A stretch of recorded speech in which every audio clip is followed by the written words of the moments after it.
اللہ کے رسول صلی اللہ علیہ وآلہ وسلم ایک مرتبہ اپنا خواب بیان کرتے ہوئے ارشاد فرماتے ہیں کہ میں نے خواب دیکھا کہ مجھے دو لوگ اٹھا کر کے لے کر کے پہاڑ کی طرف جاتے ہیں، اور پھر وہ پورے خواب کا ایک حصہ یہ ہے، اللہ کے رسول صلی اللہ علیہ وآلہ وسلم فرماتے ہیں میں نے دیکھا کہ کوئی زمین پہ لیٹا ہوا ہے اور اس کے سر پر ایک فرشتہ بڑا سا پتھر چٹان مار رہا ہے، اور جب اس کے سر پہ وہ پتھر مارا جاتا ہے تو اس کا سر ایسے پس جاتا ہے جیسے چنے پر اگر ہتھوڑا مارا جائے تو چنا کس طریقے سے پسے گا، اسی طریقے سے انسان کا سر پس رہا ہے اور سر ریزہ ریزہ ہو رہا ہے، اور وہ چٹان لڑک کر کے پھر کہیں اور جاتی ہے، اور جب وہ چٹان کو اٹھانے کے لیے وہ بندہ جاتا ہے تو وہ سر پہلے کی طرح پھر درست ہو جاتا ہے، پھر وہ چٹان لا کر کے مارتا ہے، بڑا سا پتھر لا کر کے مارتا ہے، پھر سر پس جاتا ہے، پھر پتھر لڑک کر جاتا ہے،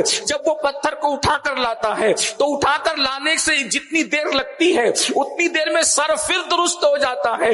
میں نے پوچھا جی یہ کون لوگ ہیں؟ تو کہا گیا یہ وہ لوگ ہیں جو نماز میں سستی کیا کرتے تھے، جو نماز میں سستی کرتے تھے، یعنی نماز کو وقت پر نہیں پڑھتے تھے۔ میری بہنوں بتاؤ اگر سر سے لوہا ٹکرا جائے یا سر دیوار سے ٹکرا جائے تو ہمارے سر کی کیفیت کیا ہوتی ہے؟ تھوڑا اپنے آپ پر رحم کرو، اے خاتون جنت کی کنیزوں اپنے حال پہ رحم کرو۔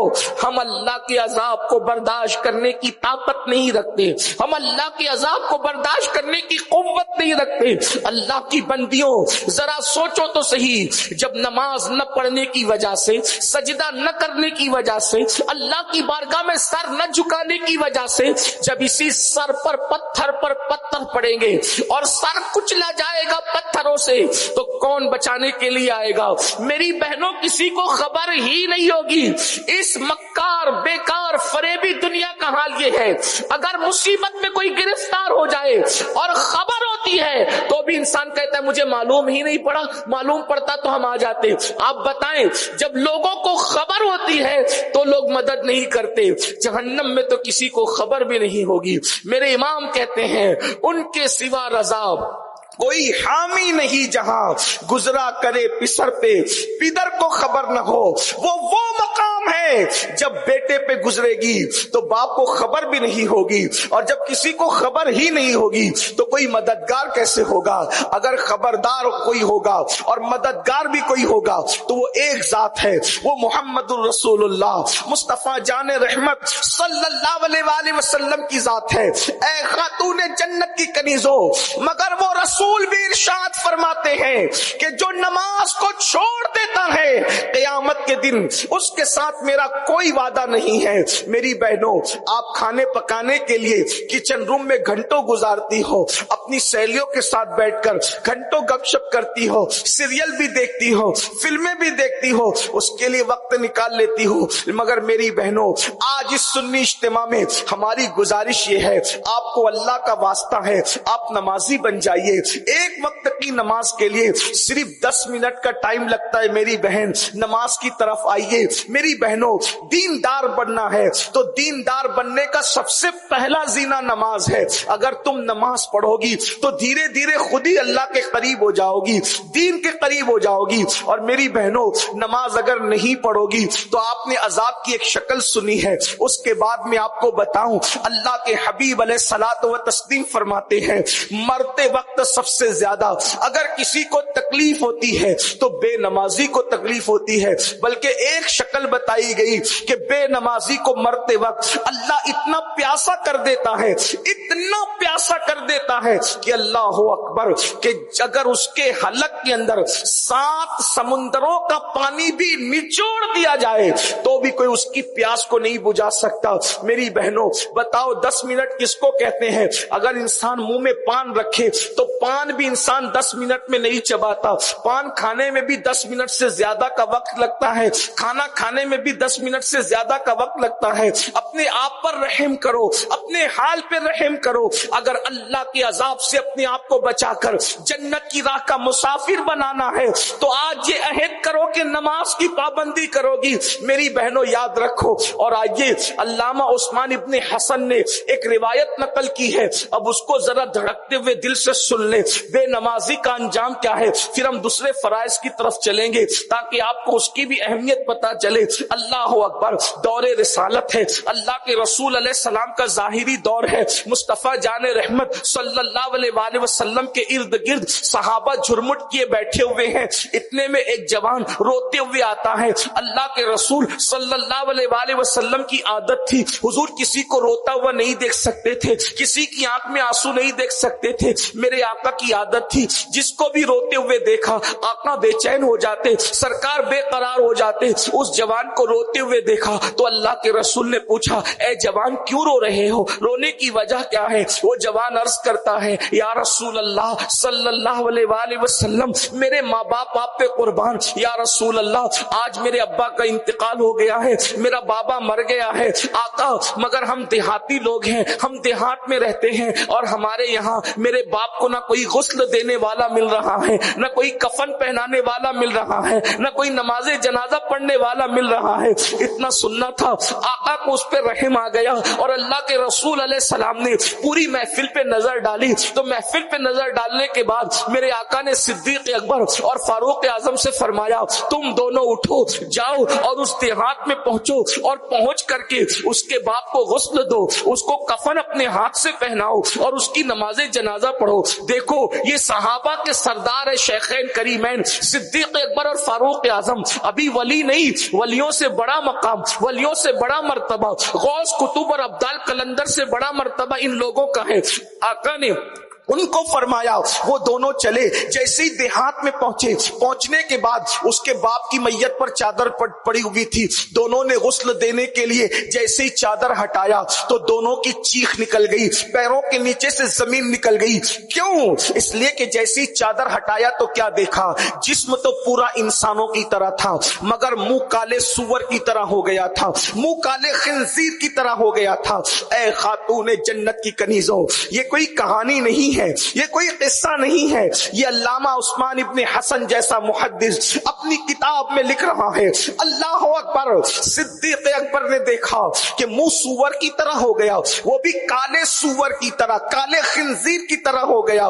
دونوں رو پڑے. اللہ اللہ اللہ سے معافیت کا سوال کرتے ہیں, چونکہ وہ رسول اللہ کا ظاہری دور تھا تو اللہ نے یہ نشانی دکھا دی. اب تو یہ نشانی دکھ بھی نہیں سکتی کیونکہ اب جو کچھ ہوتا ہے وہ قبر کے اندر ہوتا ہے. ہم اللہ سے عافیت کا سوال کرتے ہیں, ہم اللہ سے عافیت کا سوال کرتے ہیں. اللہ اکبر.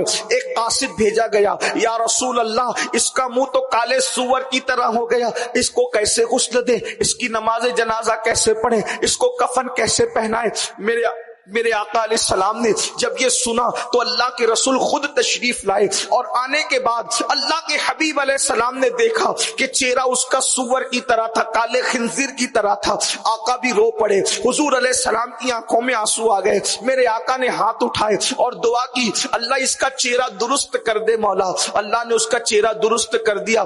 جلدی سے صحابہ نے غسل دیا, کفن پہنایا اور اس کی نماز جنازہ پڑھی گئی. نماز جنازہ پڑھنے کے بعد کسی نے چپکے سے کہا, پہلے تو منہ اس کا سور کا ہو گیا تھا, حضور کی دعا سے اچھا ہوا, اب نماز جنازہ کے بعد چیک تو کر لو, دیکھ تو لو کہ منہ کیسا ہے.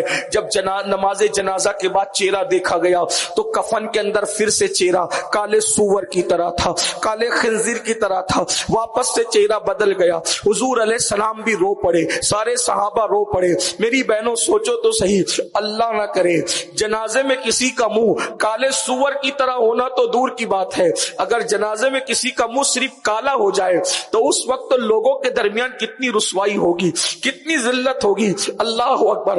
ایک بزرگ دعا کیا کرتے تھے, علامہ شرف الدین یحییٰ منیری لکھتے ہیں, ایک بزرگ دعا کیا کرتے تھے, اے اللہ مجھے ایسی جگہ موت دینا جہاں کوئی میرا پہچاننے والا نہ ہو, کوئی میرے پہچان کا نہ ہو. لوگوں نے پوچھا, حضرت یہ بھی کوئی دعا ہوئی کہ اللہ ایسی جگہ موت دینا جہاں کوئی پہچان کا نہ ہو؟ فرماتے مجھے ڈر لگتا ہے مرنے کے بعد بعد اگر گناہ کی وجہ سے میرا چہرہ بدل گیا, میرا چہرہ تبدیل ہو گیا, تو اس وقت میری رسوائی کا حال کیا ہوگا, اس وقت میری ذلت کا حال کیا ہوگا. آج انسان طرح طرح کے کریم مل کر چہروں کو خوبصورت بناتا ہے. آج انسان مہنگے سے مہنگے صابن استعمال کر کے چہرے کو خوبصورت بناتا ہے. آج انسان چہرہ خوبصورت بنانے کے لیے بہت پیسے خرچ کرتا ہے, مگر قرآن کہتا ہے قیامت کے دن چہرے اعمال کی وجہ سے پہچانے جائیں گے. چہرے قیامت کے دن اعمال کی وجہ سے پہچانے جائیں گے. جن کے عمل اچھے نہیں ہوں گے ان کے چہرے بگڑ جائیں گے, سیاہ ہو جائیں گے, مسک ہو جائیں گے, اور جن کے اعمال اچھے ہوں گے ان کے چہرے چودھویں رات کی طرح چمکیں گے. ہمیں نہیں پتا ہمارے اعمال کیسے ہیں, بلکہ ہم تو جانتے ہم نے تو گناہ کے سوا کچھ کیا ہی نہیں. کیا ہوگا اپنے چہروں کے ساتھ, کیا ہوگا؟ اللہ اکبر. اگر چہرے پہ پھنسی نکل جائے ہم محفلوں میں شریک نہیں ہوتے. اگر چہرے پر کوئی داغ آ جائے ہم لوگوں کے درمیان نہیں جاتے. اللہ اکبر. میری بہنوں بتاؤ, اس شخص کا چہرہ جنازے میں سور کی طرح ہو گیا, کالے سور کی طرح, کالے خنزیر کی طرح.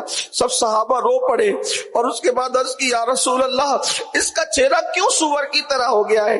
آقا بار بار اس کا چہرہ کیوں بدل جاتا ہے؟ تو اللہ کے رسول علیہ السلام نے خود کچھ ارشاد بھی فرمایا, بلکہ اس کے بیٹے کو بلایا اور بیٹے کو بلانے کے بعد فرمایا تو بتا, میرا اللہ کسی پہ ظلم نہیں کرتا, میرا اللہ کسی پہ ظلم نہیں کرتا, میرا اللہ ستار ہے, کسی کو رسوا نہیں کرتا, کسی کو ذلیل نہیں کرتا. تیرا باپ یقیناً کچھ نہ کچھ بڑا جرم کرتا ہوگا, بتا تیرا باپ کرتا کیا تھا جس کی وجہ سے اس کا چہرہ بار بار سور کی طرح ہوتا ہے؟ اس نے عرض کی یا رسول اللہ میرا باپ ہر نیکی کرتا تھا, ہر نیک عمل کرتا تھا, مگر نماز کے وقت تو سو جاتا تھا. وہ نماز کی اہمیت نہیں جانتا تھا, وہ نماز کی قدر نہیں کرتا تھا. تب اللہ کے رسول نے فرمایا اے میرے صحابہ سنو, جب کوئی نماز میں سستی کرے گا, نماز کی ناقدری کرے گا, اور جب وہ مر جائے گا تو قیامت کے دن وہ کالے سور کا منہ لے کر کے اٹھے گا, کالے خنزیر کا منہ لے کر کے اٹھے گا. اللہ اکبر. میری بہنوں بتاؤ, ذرا غور کرو, آج بہت سادگی سے تم کہہ دیتی ہو کہ ہمیں نماز کے لیے ٹائم نہیں ملتا. یہ جھوٹ ہے میری بہنوں, یہ فریب ہے. نماز کے لیے ٹائم کیوں نہیں ملتا جب ہمیں کھانے کے لیے ٹائم ملتا ہے, سونے کے لیے ٹائم ملتا ہے, سہیلیوں کے ساتھ بیٹھنے کے لیے ٹائم ملتا ہے, بلکہ لوگوں کو غیبت کرنے کے لیے ٹائم ملتا ہے, چگلی کرنے کے لیے ٹائم ملتا ہے. نماز کے لیے کیوں ٹائم نہیں ملتا؟ آپ کو عہد کرنا ہوگا, آپ کو طے کرنا ہوگا. یاد رکھنا کوئی قبر میں نہیں آنے والا, کوئی بچانے نہیں آنے والا, کوئی مدد کرنے نہیں آنے والا سوائے آمنہ کے لال کے.